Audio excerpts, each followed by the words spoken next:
আসসালামু আলাইকুম রহমতুল্লাহি ওবরকাতুহ। সুপ্রিয় দর্শক শ্রোতা, আপনাদের সকলকে জানাই আন্তরিক আমন্ত্রণ, শুভেচ্ছা এবং স্বাগতম। যারা নতুন খামারি তাদের জন্য আমার পরামর্শ হচ্ছে যে আপনারা বকনা দিয়ে শুরু করবেন না গাভী দিয়ে শুরু করবেন না কিভাবে শুরু করবেন সেই বিষয়ে কিছু আলোচনা করতে চাই। এই যে দেখতে পাচ্ছেন আমার এই বকনাটা, এটা গাব আর মাত্র 1.5 মাস পরেই এটা বিআইবি। এই গরুটা হচ্ছে আপনার ফ্রিজিয়ান জার্সি ক্রস, সুতরাং এটাও জাতমান খুবই ভালো আলহামদুলিল্লাহ। এটা আমি কিনেছিলাম একজনের কাছ থেকে 45,000 টাকা দিয়ে, বাচ্চা কিনেছিলাম। তারপর এটা লালন পালন করার পরে এখন গাভীতে রূপান্তরিত হবে।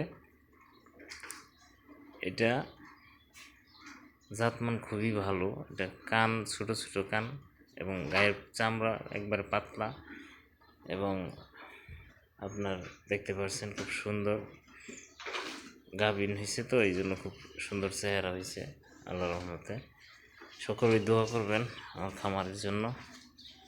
আর এটার উলানও মোটামুটি ভালো একটা সাইজে চলে আসছে।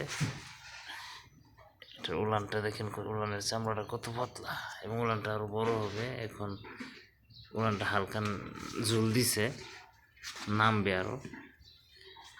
তো এরকম যদি আপনার বকনা কিনে শুরু করেন তাহলে সবচেয়ে ভালো। আর আরেকটা বিষয় কি, খামার করতে হলে আগে আপনাকে শিখতে হবে কিভাবে গরু লালন পালন করতে হয়, কতটুকু পানি খাওয়াইতে হবে, কতটুকু খড় খাওয়াইতে হবে, কতটুকু ঘাস খাওয়াইতে হবে, সেগুলো আপনার জানতে হবে, বুঝতে হবে। এবং গরুকে কী পরিমাণ দানাদার খাবার দিতে হবে, কোন গরুকে কতটুকু দানাদার খাবার দিতে হবে, এবং কী পরিমাণ ঘাস দিতে হবে, এগুলো সব আপনার জানতে হবে। না জেনে খামার করলে আপনি লসের সম্মুখীন হবেন। আপনার লস হবেই, আপনি সফলতা অর্জন করতে পারবেন না যদি আপনি গরুর বিষয়ে না জানেন, এবং গরুর রোগ বালাই সম্পর্কে যদি আপনি কিছু না জানেন তাহলেও আপনি ক্ষতিগ্রস্ত হবেন। সুতরাং গরুর খামার দিতে হলে সাবধান, সবাই আগে সাবধান। আমরা আগে শিখতে হবে, শিখে তারপরে গরুর খামার করতে হবে।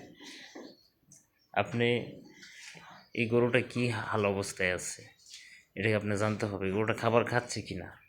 অনেক সময় দেখা যায় গরু খাবার খায় না, গরু শুয়ে থাকে, খাবার খায় না।